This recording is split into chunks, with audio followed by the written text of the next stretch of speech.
Crime e Castigo de Fyodor Dostoiévski. O abismo da consciência humana. Eu terminei Crime e Castigo. E não foi só uma leitura. Foi uma experiência. Sabe quando um livro não fica só na história, mas entra na sua cabeça e começa a te incomodar? Foi exatamente isso. Porque esse não é um livro sobre um assassinato. É um livro sobre o que acontece dentro de um ser humano depois que ele tenta ultrapassar os próprios limites morais. E ao longo dessas páginas, eu não senti que estava apenas acompanhando o Raskolnikov.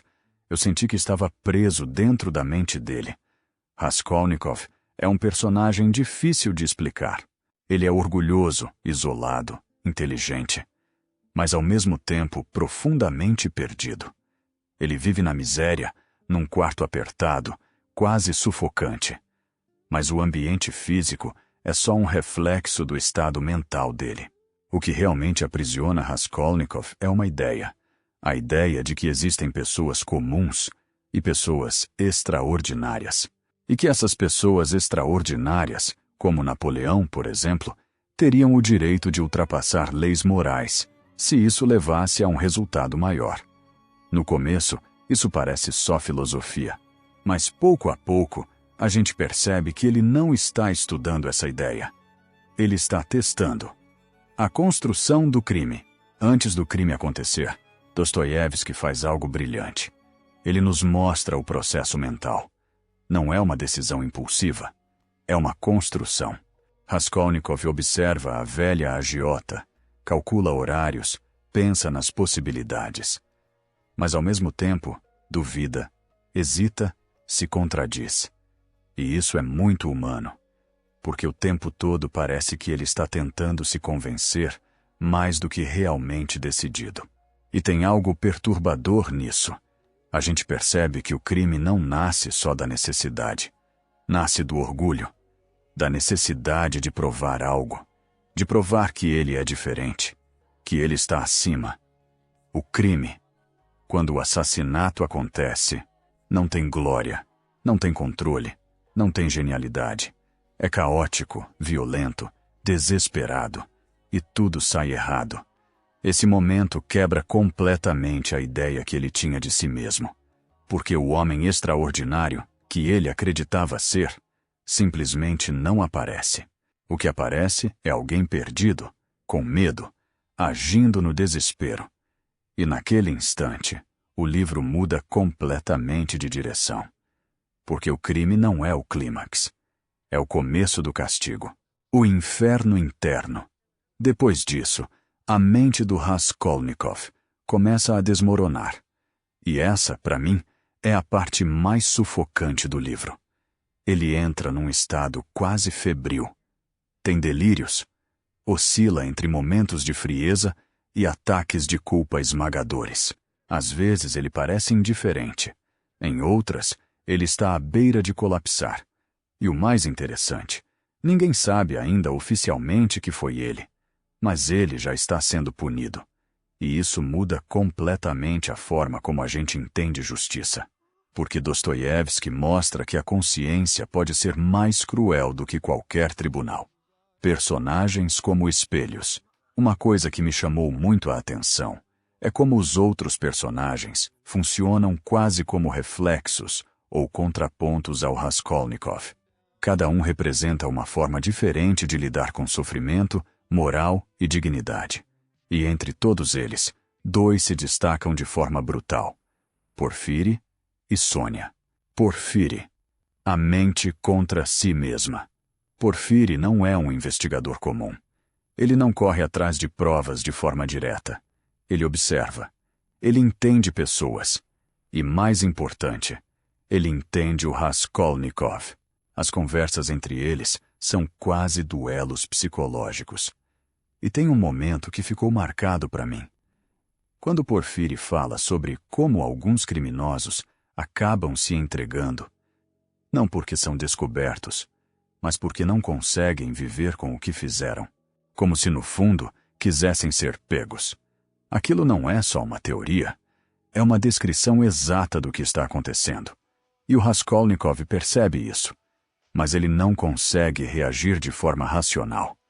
Ele se irrita, se contradiz, se expõe, e cada encontro com Porfiri é como apertar ainda mais o cerco. Não externo, mas interno. Sônia, a força silenciosa. E então vem Sônia. E para mim, ela é o oposto completo do Raskolnikov. Enquanto ele é orgulho, ela é humildade. Enquanto ele tenta se colocar acima da moral, ela vive dentro de um sofrimento real, sem perder a compaixão. E isso é muito forte, porque Sônia não é idealizada. Ela sofre. Ela é forçada a tomar decisões duríssimas para sobreviver. Mas mesmo assim, ela mantém algo que Raskolnikov perdeu: a conexão com a humanidade. E é isso que começa a transformar tudo. A confissão para Sônia. Tem uma cena que, para mim, é o verdadeiro coração do livro, quando Raskolnikov decide contar a verdade para Sônia. E não é uma cena limpa. Ele hesita, ele testa, ele quase volta atrás. Mas chega um momento em que ele simplesmente não consegue mais carregar aquilo sozinho. E ele confessa. E o que acontece depois é devastador. Sônia sofre, mas ela não abandona ele. Ela não justifica o crime, mas também não nega a humanidade dele. E isso quebra qualquer defesa que ele ainda tinha, porque pela primeira vez ele é completamente visto e não rejeitado. O colapso final. A partir daí, tudo começa a ruir. A pressão de Porfiri, o peso da culpa, a presença da Sônia, a própria incapacidade de sustentar a ideia de que ele é extraordinário. Tudo converge. E então vem o colapso. Raskolnikov já não aguenta mais viver com a própria mente. Antes de se entregar, ele ainda hesita. Pensa em fugir. Mas no fundo, ele sabe. Não tem mais como continuar. E quando ele finalmente confessa, não parece um ato de coragem, nem de fraqueza. Parece inevitável. A Sibéria. Ele é condenado e enviado para a Sibéria. E aqui vem algo interessante. O castigo legal parece quase pequeno diante do que ele já viveu internamente. Mas é ali que começa algo novo. Não uma redenção imediata, mas uma possibilidade. Lenta, dolorosa, mas real. E mais uma vez, Sônia está lá. Não como salvação mágica, mas como presença, como alguém que permanece. No final, o que mais me marcou foi isso. Ninguém escapa da própria consciência.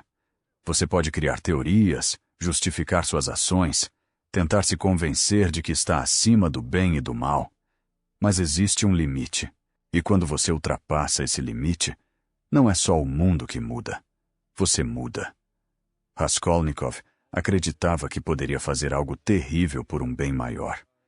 Mas o que ele descobre é que, ao fazer isso, ele destrói a si mesmo.